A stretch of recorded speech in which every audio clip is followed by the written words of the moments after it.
바이오 산업이 다음 세대의 그런 부를 가르는 굉장히 중요한 산업이다라고 하기 때문에 이렇게 목소리를 높이는 거죠.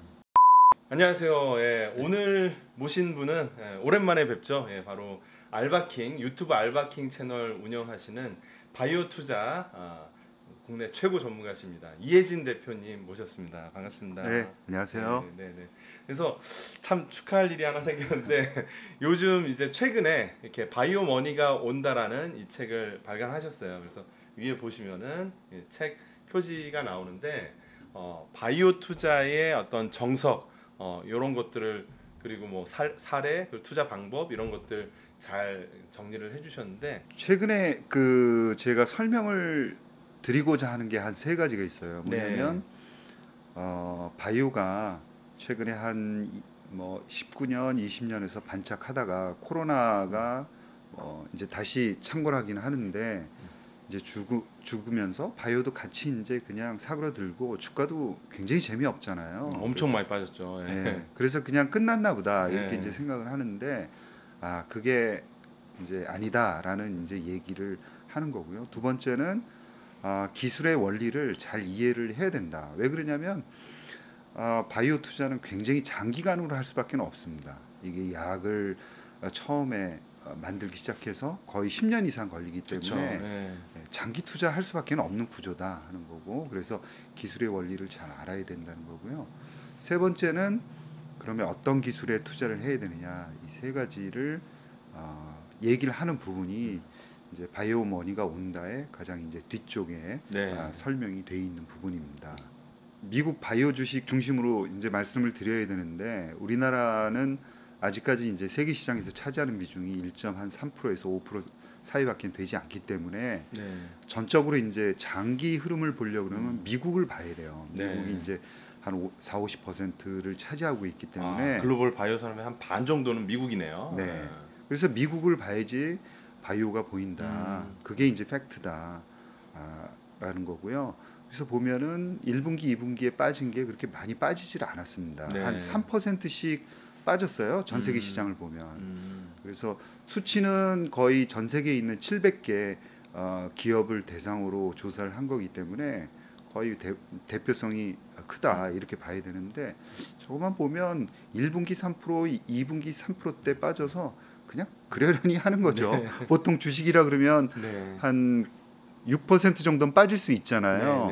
그런데 이제 소형 종목들이 굉장히 많이 빠졌어요. 사실 현금 흐름 단단하게 나오는 글로벌 제약사들은 사실 되게 단단한 모습이었고, 근데 이제 미래를 꿈을 먹고 사는 그런 소형 종목들이 아직 현금 흐름이 안 나오니까 맞아요. 아마 그다음에 낙폭이 크지 않았나. 인플레의 영향을 굉장히 크게 받은 거죠. 그다음에 전쟁이 길어지면서 인플레이션이 굉장히 빠른 속도로 올라가면서 어디까지 갈지 이제 겁이 나는 거예요, 시장에서. 그러면서 이 바이오텍들은 이러다가는 대부분 가지고 있는 돈이 2년 이내에 현금 흐름을 가지고 있거든요. 그러니까 만약에 이런 상황이 1-2년 더 지속된다 그러면 자금을 어디서든 구할 수가 없는 거죠. 그러면 다 망한다. 이런 시나리오가 순간적으로 다 반영이 거의 될 정도로 주가가 급락을 했어요. 그래서 1분기에 한 15% 빠졌고요. 2분기에만 거의 25% 빠졌다가 한 13% 마이너스 이렇게 하고 6월 하반기에 상당폭 이제 회복하면서 끝났습니다. 그래도 1분기, 2분기 보면 저 땅 색깔 보면은 1분기에 마이너스 15%, 2분기에 13%에서 거의 30% 가까이 대부분 빠졌다.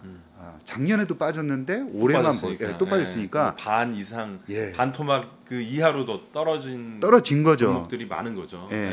그리고 2분기에 환경이 굉장히 열악했습니다. 최악인데요. 미국도 바이오가 상장된 종목이 3종목밖에 안 됩니다. 그래서 2009년 이래 최악이었다. 더 이상 나빠진다는 거는 찾아볼 수 없을 정도로 최악이었다. 이런 게 팩트고요. 주가들 빠진 거 이렇게 보면 대부분 제가 내보니까 아주 훌륭한 종목들, 그러니까 훌륭하다는 게 기술적으로도 전 세계 리드를 하면서 자금도 2년 이상 가지고 있는 그런 종목들이 작으면 75%, 네. 크게는 90% 빠져서 네. 제가 보니까 평균 한 80% 정도 빠졌다. 어. 고점 대비. 지금 뭐 아크 제노빅 아크지. 레볼루션 예. 레볼루션 ETF. 아크의 아크 G ETF도 네. 어떻게 보면 인덱스 같은 건데 75% 75%가 빠졌네요. 네. 그러니까 뭐 너나 할 거 없이 크리스퍼라고 너무 잘하고 있고. 그렇죠. 지난번에 저희가 또 예, 분석했던. 예. 예. 그래서 크리스퍼 같은 경우에는 임상도 잘 내고 있고 내년 1분기에 신약이 나올 가능성이 굉장히 커요. 예, 그래서 처음으로 유전자 편집 쪽에서는 예, 뭐 세계 처음입니다. 리딩하는 회사인데 78% 빠졌어요. 그래서 내년에 상용화 가능하다고요. 1분기에 신약이 나올 가능성이 굉장히 높습니다. 그런데 반영은커녕 예. 그냥 떨어지는 거죠. 예, 그 분위기는 그런 거 보면 임상이라든가 이제 뭐 유전자 치료제, 세포 치료제의 그런 중요성, 그다음에 신약이 나올 가능성 이런 것들은 중요하지 않다. 왜 그러냐면 전부 다 인플레이션에 의해서 홍수처럼 다 쓸려 내려갈 거다. 이런 가정이 거의 대부분 다 그냥 들어간 거죠. 지금은 그런 것 같아요. 그리고 지금 당장 상용화해서 P 곱하기 Q 판매를 하는 거야 마는 거야. 예. 안 하고 있으면 말어 이렇게 되는 것 같아요. 맞아요. 근데 그리고 사실은 이제 혁신을 하고 있는 건 사실이잖아요. 맞아요. 그래서 당장 돈을 쓰면서 돈이 나가면서 대차대조표 손익계산서가 악화되는 기업, 그러니까 매출하고 영업이익이 같이 늘지 않는 회사는 전부 다 디스카운트. 그다음에 거의 이제 그 가치를 인정받지 못하는 그런 상황이 계속 벌어졌고요. 우리가 이 인텔리아도 인비보로 처음으로 이제 약을 크리스퍼 카스9을 집어넣었던 회사인데 거의 78% 똑같이 빠졌습니다. 그러니까 이게 뭐 개별 회사의 문제가 아니라 시장 전체의 문제였구나 하는 거고요. 빔 테라퓨틱스라고 염기서열 하나만 바꿔주는 회사인데요. 이 회사도 뭐 굉장히 많은 회사하고 협업을 하면서 각광을 받고 있고 지금도 열심히 잘 이제 연구 개발을 하고 있는 회사인데 73% 고점 대비 하락을 했고요. 페이트도 이제 나름대로 잘 하고 있습니다.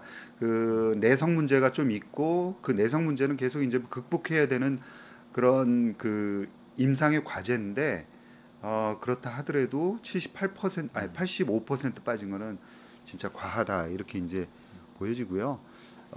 이 그래프는 이제 XLV라는 이제 빅파마 대형 회사들만 모아놓은 그런 그 ETF입니다. 보시면은 거의 뭐 미동도 없어요. 견조하네요. 네, 그냥 돈도 잘 벌고 영업이익도 더 많이 내고 그러니까 2019년, 20년, 21년, 22년 계속 이제 우상하면서 올라오고 거기다가 뭐 화이자라든가 대표적인 기업들이 돈을 몇십 조씩을 다 벌어가지고 쟁겨놨어요. 그러니까 이 회사들은 인플레이션에도 굉장히 강하거든요. 약가를 그냥 인상시키면 되기 때문에 사실 타격이 없죠. 그죠? 없죠. 네, 매출 잘 나오고 이익 잘 나오고 돈도 많이 가지고 그쵸. 있고 현금도 많이 쟁겨놓고 있으니까 네. 이런 데는 걱정이 없다 해서 주가도 안 빠지고 그런 상황이네요. 시가총액이 200조 우리나라 이제 원화로 한 사람이 200조 원 이상 되는 회사들인데요. 굉장히 탄탄한 모습을 보이고 있죠. 근데 제가 드리고 싶은 말씀은 이 XLV 같은 빅파마들도 바이오텍들이 없으면은 장기 성장이 불가능하다. 그렇죠. 계속 그런 회사들 인수하고 그렇죠. 아니면 기술을 가져와야죠. 가져와야 되니까. 네. 그래서 미래가 없으니까 안 그러면. 큰 빅파마들이 큰 나무라 그러면은 바이오텍들은 가지예요. 잔가지들. 물론 잔가지 한두 개 죽어도 나무는 살 수 있겠지만 잔가지들이 다 죽고 났는데 무슨 나무가 살겠습니까? 그래서 이 빅파마들도 한 3년, 4년, 5년 만약에 새로운 기술들이 흡수가 안 된다 그러면 주가는 아마 계속 빠질 거예요. 그래서 다음 상승 턴이 올 때는 잔가지 말씀하셨으니까 이 꽃은 잔가지에서 피잖아요. 그렇죠. 그리고 대부분의 이제 중요한 물질들이라든가 이런 것들은 잔가지에서 먼저 빨아 올리잖아요. 그래서 기둥으로 올리기 때문에 아마 그 상승폭은 더 가파를 수 있다 이렇게 보고 이거는 뭐 바이오 산업이 이미 2015년 이후에 반도체, 자동차, 석유화학을 다 합친 것보다 더 규모가 커졌어요. 아이고 엄청 크네요. 네. 그리고 상승 속도가 굉장히 더 빠르기 때문에 이거는 뭐 이제 대부분 2040년, 50년 되면은 바이오에 대해서 집중적으로 지금부터 고려하고 투자를 하지 않았던 그룹이나 이런 네. 뭐 굉장히 지금은 큰 회사들도 보잘것 없는 회사로 전락할 수밖에 없다라는 거고요. 참 이런 맥락에서 보면 삼성이 반도체에서 바이오로 이렇게 가지치기를 한 건 정말 잘한 거네요. 잘한 거죠. 네. 그리고 삼성 바이오로직스인데 삼성 바이오로직스 단위 이제 그 바이오 시밀러 CMO, CDMO로 그 하나로 버틸 수 있겠는가? 제 생각에는 그렇게는 안 되고요. 신약으로 가지 않으면은 저 크게 올라가는 시장의 저 커브를 다 먹지 못합니다. 왜냐하면 삼성이 지금 진출하려고 하는 거는 메신저 RNA까지만 분명하지 나머지는 아직까지는 뭐 제2 캠퍼스를 짓고 있긴 하는데 이게 그냥 CMO, CDMO로 계속 나갈지 아니면 신약을 할지는 좀 더 지금 굉장히 고민이 많을 때라고 생각을 하는 거고요. 지금 보시는 그래프 때문에 제가 펀드 매니저를 하다가 4년 전부터 이제는 바이오 시대가 열렸구나 하는 거를 직감을 하고 공부를 하기 시작한 거죠. 숫자적으로 2017년도부터 뭐 그냥 기하급수적으로 느네요. 네, 뭐 보니까 이제 그 돈트님 말씀하신 것처럼 2017년에 뭔가가 크게 바뀌었습니다. 뭐가 바뀌었냐면 팩트는 바이오의 라이센싱, 그러니까 빅파마가 그 바이오텍들의 기술을 사가는 게 금액이 갑자기 커졌어요. 뭔지 모르겠지만 그 다음에 M&A가 급작스럽게 늘었습니다. 그 다음에 벤처 캐피탈들이 그 전보다 훨씬 더 많은 자금을 어디론가 벤처들한테 투자하기 시작했어요. 그 다음에 IPO도 굉장히 많이 활성화되고 이게 왜 그랬을까 하는 점을 알아야죠. 뭔 일이 벌어진 겁니다. 그렇죠. 자, 그러면 그 다음 페이지를 보시면은 알 수 있는 게 이게 뭐냐면 그 유전자 치료제의 그 임상 파이프라인, 그러니까 FDA에서 임상을 하겠습니다라고 해서 승인을 받은 승인 건수들이 2017년부터 기하급수적으로 늘고 있어요. 지금도 계속 늘고 있네요. 네, 지금도 늘고 있고요. 자, 그러면 왜 그런 일이 벌어졌을까 하는 거죠. 자, 그러면 2017년부터 유전자 치료제, 세포 치료제의 임상 파이프라인이 급증한 게 사실인데, 자, 그러면 우리는 또 이제 그 상식적인 선에서 생각을 하면 FDA의 임상 승인을 받는다는 거는 한 5년 전 정도부터 잘 준비를 해야 돼요. 물질 개발을 열심히 해서 그 중에 가장 약이 될 만한 물질을 발굴을 하고 그 물질을 또 세포에서 작동하는지를 시험을 하고 또 쥐에다가 시험을 하죠. 이 기간이 한 4, 5년이 걸립니다. 그러니까 2017년부터 임상이 많이 됐다는 건 4, 5년 전부터 무슨 일이 벌어졌다는 거거든요. 그러니까 무슨 일이 벌어졌냐? 2012년 이전에는 도저히 과학자들이나 그 바이오텍들이 상상도 못했거나 아니면은 치료제를 만들어야겠다고 생각조차 못했는데 뭔가가 하나 열린 겁니다. 방법이 생긴 거예요. 그래서 이게 있다면은 희귀질환 치료제를 만들 수 있겠다라고 해서 연구 개발을 막 시작한 게 2012년도. 이것도 팩트입니다. 자, 그러면 우리가 2012년도에 무슨 일이 벌어졌냐를 알아야지만 이 흐름을 장기적인 흐름을 알 수 있어요. 기술적 변곡점이 있었던 거죠. 맞습니다. 그 변곡점이 뭐냐면 NGS라는 차세대 염기 서열. 우리가 암에 걸리면 지금 동반 진단이라는 걸 합니다. 그래서 지금 사용하고 있는 NGS라는 기술이 바로 2010년도에 상용화가 돼서 나왔고요. 10년 전이네요. 맞습니다. 그다음에 크리스퍼 카스9이라는 여러분도 잘 아시는 유전자 가위가 2012년도에 그 논문을 발표한 거죠. 그때 논문이고 이제 한 내년쯤 한 내년 후년 정도 되면 약이 이제 약이 나오는 거죠. 맞습니다. 그러니까 10년 걸리네요. 10년이 걸립니다. 이게 siRNA도 10년이 걸렸고요. 메신저 RNA도 그렇습니다. 그래서 신기하게 예. 규칙적으로 되네요. 예, 그게 연구를 하고 그 다음에 임상을 해서 그게 그 증명을 하는데 걸리는 시간이 정확하게 10년에서 14년 그 사이 걸리기 때문에 어떻게 보면 규칙성이 있다라고 봐야 되는 거죠. 그래서 제가 그 NGS하고 크리스퍼 카스9이 나오면서 그 전에 이 과학자들이 만들어 놓은 PCR이라든가 재조합 DNA 기술 같이 아주 훌륭한 기술들이 있었어요. 거기에다가 NGS하고 크리스퍼 카스9이 딱 얹어지면서 완전체가 됐다라는 거고, 그때부터 이제 유전자 치료제, 세포 치료제를 임상을 시작을 이제 하기 위한 준비들을 했던 거고, 그 다음번부터는 저 유전자 치료제, 세포 치료제를 어떻게 정확하게 전달할 수 있을까라는 일들이 지금 벌어지는 거예요. 그 다음번부터는 조금 더 디테일한 기술들이 나오기 시작합니다. 그러니까 굵직한 기술들은 2012년도에 나오면서 임상이 2017년부터 됐고, 그 다음번부터는 유전자 치료제, 세포 치료제의 그 임상이 지속적으로 늘어납니다. 그래서 2019년도, 2020년도에 주가가 엄청나게 올라갔잖아요. 그렇죠. 네. 그 이유는 뭐냐면, 야, 이제 약들이 진짜 나오겠구나. 네. 이게 뭐 꿈 같은 얘기는 아니구나 해서 진도가 잘 나가니까. 네, 나가니까. 그런데 이 약들이 당장 나오는 게 아니죠. 그렇죠. 네. 임상, 1상, 2상 계속 돼야 되는 거죠. 이 대목에서 한 가지 더 말씀드리고 싶은 거는, 유전자 치료제의 파이프라인 중에서 53%가 그 희귀 질환이에요. 네. 근데 희귀 질환은 목숨이 위중합니다. 그렇죠. 네. 그래서 목숨이 길지 않은 환자분들이 굉장히 많으세요. 방법이 없는 분들이죠. 네. 사실. 네. 그래서 목숨이 굉장히 짧은 분들이 많으시거든요. 그래서 약이라는 거는 효용성과 그 다음에 안전성을 비교해서 효용성이 월등히 크다, 부작용보다. 그러면 약을 내는 거고요. 그렇죠. 대부분 목숨을 연장시켜 준다 그러면 일단은 약이 될 가능성이 굉장히 큰 거죠. 그래서 53%의 저 임상 파이프라인 들어간 임상의 승인을 받은 약 중에, 그 임상 중에 53%는 임상 2상까지 하고 신속 승인을 받을 가능성이 크다는 얘기예요. 그러니까 임상이 성공할 확률이 대체적으로 한 8%라고 보는 거죠.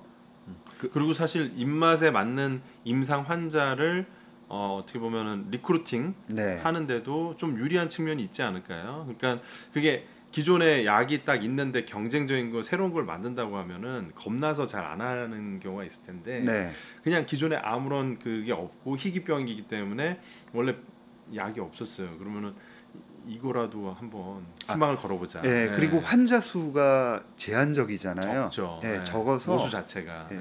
그 대부분 저런 그 임상이 임상의 2개를 한꺼번에 하거나 이렇게 해요. 환자 수가 많지 않기 때문에 어차피 없다 사람이. 그리고 임상 1상을 바로 그 환자들을 대상으로 하거든요. 임상 1상은 대부분 정상적인 사람들에게 부작용이 있는지 그걸 확인하는 확인하는데 이거는 그렇게 할 수는 없잖아요. 유전자. 그렇죠. 바로 환자들에게 가요. 그래서 실질적으로 임상 2상이 끝나게 되면 대부분 이제 신속 승인을 받는 거죠. 그래서 자, 그러면 여러분들이 궁금하실 거예요. 자, 그러면 그 약들이 나오는 시기가 언제냐? 그죠? 그리고 나서 그 2017년부터 들어갔던 게 언제부터 나온다는 얘기입니까? 라는 얘기죠. 그게 언제부터 나오냐면 2024년부터 나온다는 얘기입니다.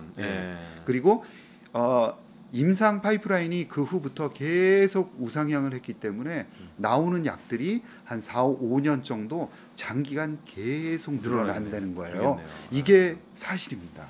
그러면 사실 승인을 받고 상용화가 인허가가 끝나면 이제 이 유전자 세포 치료제 기업들이 더 이상 꿀 먹고 사는 게 아니라 매출 P 곱하기 Q가 이제 완성이 될 수 있다라는 거죠. 예. 그래서 그 지금 말씀하신 거의 서막이 언제냐면 크리스퍼라는 그런 회사입니다. 이제 크리스퍼는 지금 그 이제 적혈구가 잘못된 네. 경상적혈구라는 네. 이제 그 적혈구가 좀 찌그러져 가지고 만들어지는 사람들이에요. 그래서 이 적혈구가 산소를 운반하는 역할을 하는데 산소를 제대로 운반을 못하는 거죠. 네. 산소를 운반을 못하면 굉장히 목숨이 위중하잖아요. 그렇죠. 네. 네. 그래서 이제 유전자 이제 가위로 유전자를 그 잘못된 단백질을 만들어내는 그 유전자를 커팅을 해요. 염기서열 두 줄을 잘라내는 거죠. 네. 그래서 이제 이제 잘못된 단백질을 만들어내지 못하도록 하는 그 치료제를 이제 만들고 있는데 그럼 산소를 잘 날라주겠네요. 그다음부터는. 그리고 날라주는 게 아니라 일단 제거를 했기 때문에 네. 적혈구의 찌그러진 모양의 적혈구는 나오지 못하는 거죠. 네, 나오지 못하는 거예요. 네. 그리고 정상적인 사람의 그 적혈구를 일단 넣어주게 되면은 그 다음부터는 정상적으로 돌아갑니다. 왜냐하면 이 찌그러진 단백질이 우리 혈관을 막아요. 네. 네, 막기 때문에 그건 또 굉장히 위험한 질병이 되는 거죠. 그래서 그 치료제가 언제 그 이제 심사에 들어가냐면 올해 말에 들어갑니다.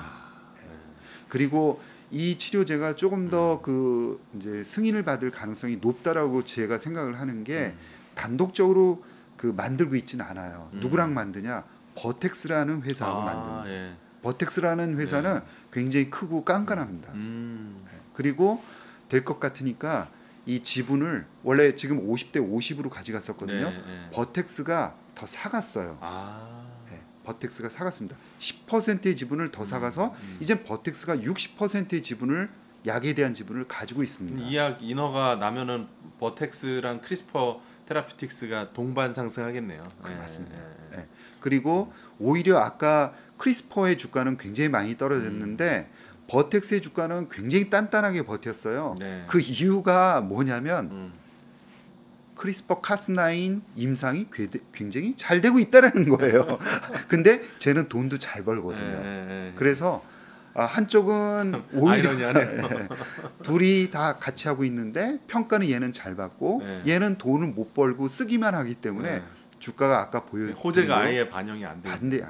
80% 주가가 폭락하는 사태가 벌어집니다. 그래서 제가 말씀드리는 거는 이 약이 그냥 작은 유전자 이제 치료제 개발하는 회사가 그냥 단독적으로 만드는 게 아니라 아주 임상 경험이 굉장히 풍부한 버텍스라는 회사가 가져가고 10%의 지분을 더 가져가면서 1조 원을 크리스퍼한테 줬어요. 그러니까 이 약의 가치를 얼마로 환산한 거냐면 버텍스는 그냥 10조로 계산을 한 겁니다. 네. 지금 아마 크리스퍼의 시가총액이 제가 얼마까지 떨어지는 걸 봤냐면 40억 달러 정도까지 떨어지는 걸 봤어요. 그러니까 우리나라가 이제 원화가 지금 약세라 거의 한 5조까지도 빠졌던 거거든요. 그러니까 저 약만 빼고 나머지 그 기술은 마이너스다. 이렇게.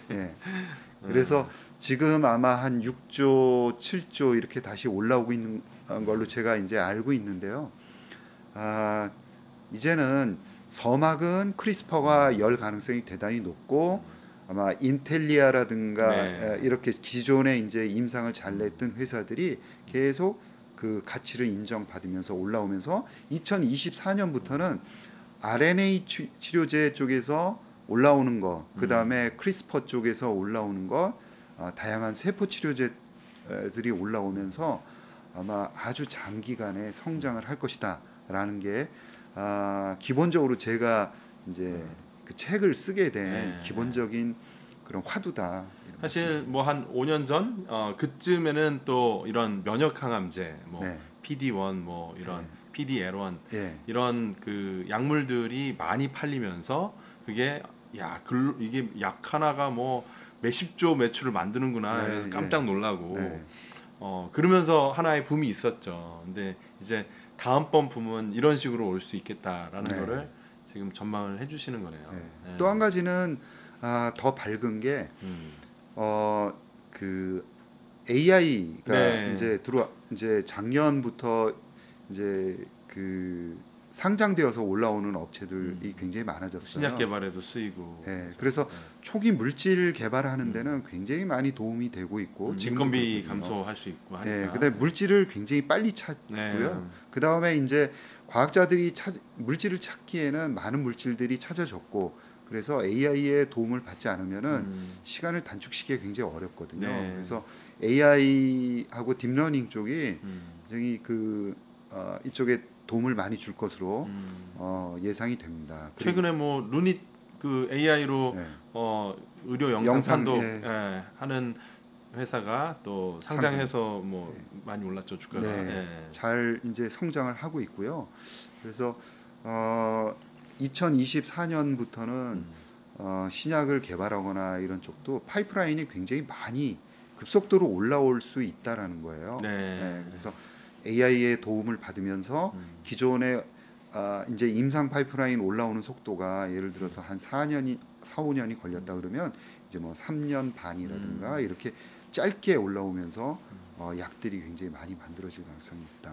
네. 인플레이션이 올라가는 속도보다 바이오 성장 속도가 지금은 훨씬 빠르기 때문에 네. 일단 장기 성장하는 데는 전혀 문제가 없다라고 생각을 하고 있습니다. 사실 앞서 말씀 주신 것처럼 이렇게 현금 흐름을 탄탄하게 만들고 있는 대형 제약사들은 오히려 다른 어떤 업종보다도 좋았다라는 거잖아요. 그렇죠. 지금 인플레이션 상황 하에서도 얼마 안 빠지고 그런데 내년이나 후년 정도 지나면 지금 그냥 기대감만 먹고 살고 있어서 완전 소외되었던 그런 유전자 세포 치료제 이런 기업들이 서서히 현금 흐름과 매출과 사업적 실체를 증명을 하면서 이렇게 좀 대형 제약사처럼 비슷한 모습으로 뭐 이 업종에서도 굴지의 기업들이 나올 수 있는 거니까 그런 지금 모습들. 최근에 그 6월하고 7월의 주가 흐름을 보면 미국 같은 경우에는 6월 한 중순까지는 바닥을 만들었고요. 그 다음에 지금 한 달 넘게 상승을 하고 있어요. 상승폭이 어느 정도냐면 그 맨 바닥에서 거의 많이 오른 종목은 100% 올랐고요. 그다음에 바이오 섹터요? 네, 아. 100%가 올랐습니다. 그래서 이제 펀드 매니저들이나 이렇게 물어보면 다 어떻게 얘기하냐면 제 후배들 물어보면 바이오 요새 너무 좋은데요. 이렇게 이제 얘기를 해요. 근데 지금 가지고 계신 분들은 굉장히 이제 힘든 거죠, 우리나라.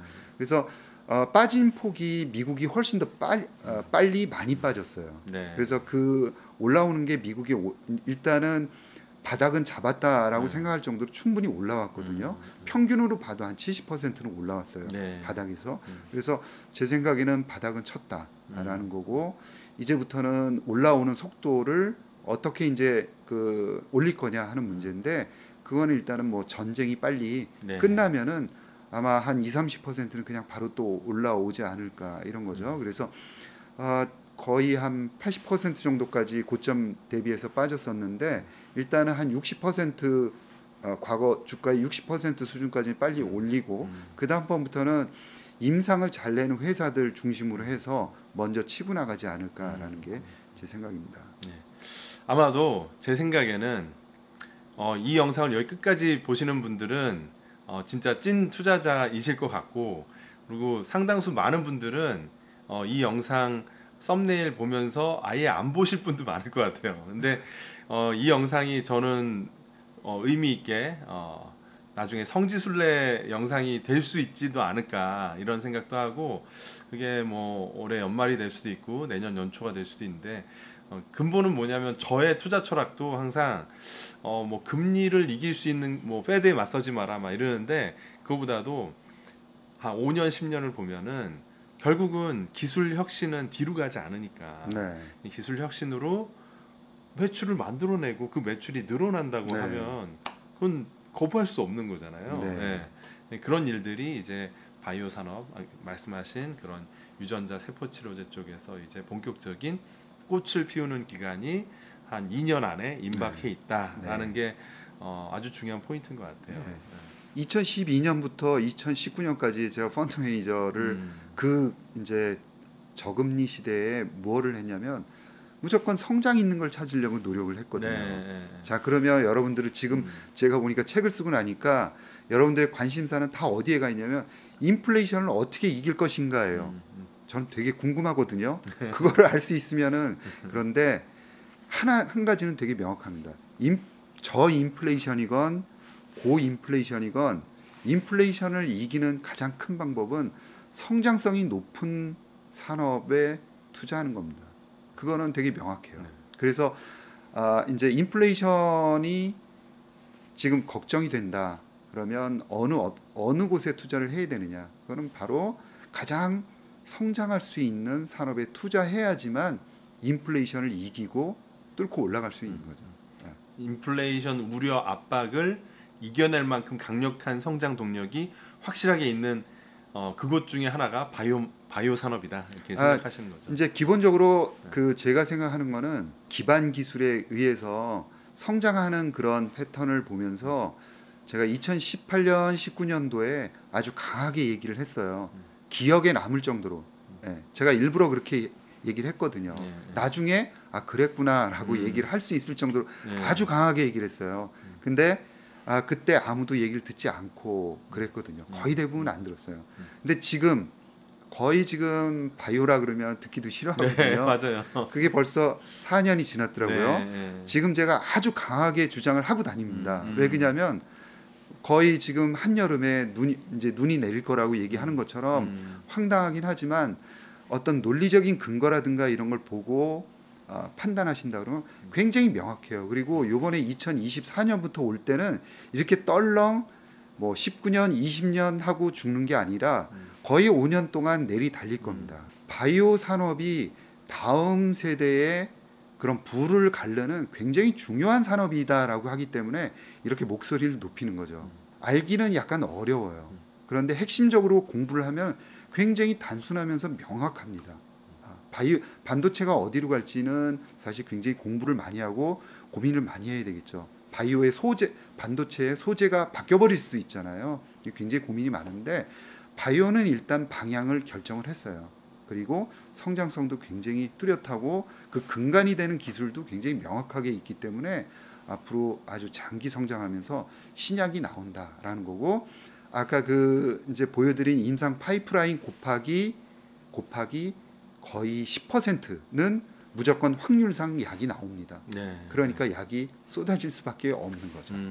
워낙 임상들을 과거에 많이 진행을 누적적으로 해왔기 때문에 17, 18, 19, 20, 21년까지 그리고 올해까지 임상 파이프는 올라가는 거는 더 많습니다. 작년 대비. 네. 그러하니 거의 5년은 무조건 2030년까지는 약이 나오는 개수가 훨씬 더 많아야 돼요. 물리적으로. 물리적으로 많을 수밖에 없는 거예요. 밀어 넣었으니까. 확률상 그렇게 나올 수밖에 없습니다. 아니면은 뭐 그건 안 맞는 거니까. 그리고 그 이제 임상 파이프라인들이 어디서 많이 나왔냐? 세포 치료제, 유전자 치료제에서 그것도 미국, 유럽에서 많이 나왔다는 거고 그쪽에서 약이 많이 나올 겁니다. 아이고, 그럼 맥락 감사드리고요. 오늘은 요 정도로 하고 또 종종 이렇게 또 나와 주시면 감사할 것 같고 많은 분들 아직 이제 바이오 산업에 공부하시면서 유튜브 알바킹 채널 구독 안 하셨으면은 꼭 구독, 좋아요, 알바킹 채널 한번 방문해 주시면 될 것 같고, 위에 보이시는 바이오 머니가 온다, 정말 이렇게 잘 교과서처럼 바이오 산업에 대한 정리가 잘 돼 있고 앞으로 미래에 다가올 어떤 새로운 성장의 기회 지금부터 준비해야 된다는 관점에서 저는 필독서라고 생각합니다. 오늘 찾아주셔서 감사합니다. 네, 고맙습니다. 감사합니다. 예.